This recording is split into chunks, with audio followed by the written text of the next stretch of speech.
Il y a 3 choses à Hello faire tout pour le monde, soutenir un j'espère que entrepreneur, vous même allez si tu n'as bien. pas encore l'argent pour acheter Aujourd'hui, ses nous allons aides. La regarder première la des choses est recette de de liker. Les likes sont quand même et je gratuits. vous Pourquoi ça vous montrerai dans peine le autant de moins laisser un petit détail like sous nos comment vidéos de obtenir un business? La emploi deuxième chose est de laisser un commentaire, même si c'est un minuscule bien petit soft sticker. et La super troisième délicieux. chose est de mettre en Il y a plusieurs favori façons ou de faire la partager. recette Car elle permet à du TikTok de mais je pense proposer que la celle-ci, vidéo à c'est la plus d'autres facile, utilisateurs de surtout si l'application. vous Qui pourraient l'avez d'ailleurs jamais être essayé. Mais on capables aura d'acheter cet l'occasion de article-là faire que toi, tu ne d'autres peux pas versions encore également. acheter. Et personnellement, si Sans tu plus t'abonnais à tarder, ma page, nous tu ne allons vas pas du commencer. tout regretter parce que moi, j'ai N'oubliez surtout toujours pas de de très liker belles si vous avez articles que aimé je cette poste. Nous recette vendons nos et de la pièces en gros partager et en avec vos détail et amis. nous livrons Merci. partout dans le monde. Le numéro est sur Voilà, la je vais vidéo. commencer avec les Capturez, poissons que j'ai contactez-nous déjà bien inbox. nettoyés et Bisous! assaisonnés avec ma pâte d'épices et du sel. Donc voilà, je vais couvrir et laisser mariner quelques temps avant de les frire. Ensuite, la prochaine étape serait de faire tremper les pâtes de maïs dans de l'eau chaude. Donc, il faut laisser tremper quelques minutes, environ 30 minutes. Après, il faut bien laver et laisser encore tremper dans de l'eau chaude jusqu'à ce que le côme soit prêt.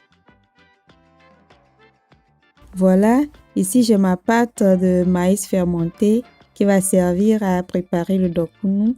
Donc, je vous posterai une vidéo de comment je l'ai obtenu, ainsi que la vidéo de la pâte de manioc fermenté. Pour le dosage, j'ai pris 4 tasses de la pâte de maïs fermenté. Mon verre à mesure fait 2 tasses, donc je vais prendre 2 fois mon verre.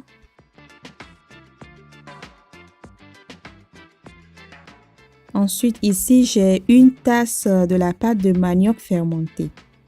Donc, voilà, vous pouvez prendre le quart de la quantité de la pâte de maïs ou le tiers si vous voulez. Mais le quart, c'est bon.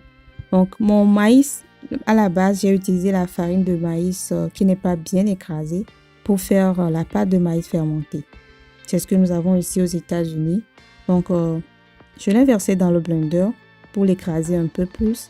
Et ensuite, je vais rajouter la pâte de manioc fermenté pour faire juste le mélange. Voilà, donc c'est bon. Dès qu'il n'y a plus de grumeaux, c'est bon. Je vais verser ça dans une casserole. Et je vais rajouter de l'eau pour que ça ne soit pas trop lourd. Il faut que ça soit léger. Voilà. Donc, je vais bien mélanger pour voir la consistance. Donc ça, c'est bon. Je vais rajouter du sel. Ajouter suffisamment de sel. Je vais mélanger et je vais goûter pour voir si le sel est bon. Donc, je trouve que c'est bon. La pâte a commencé par se former.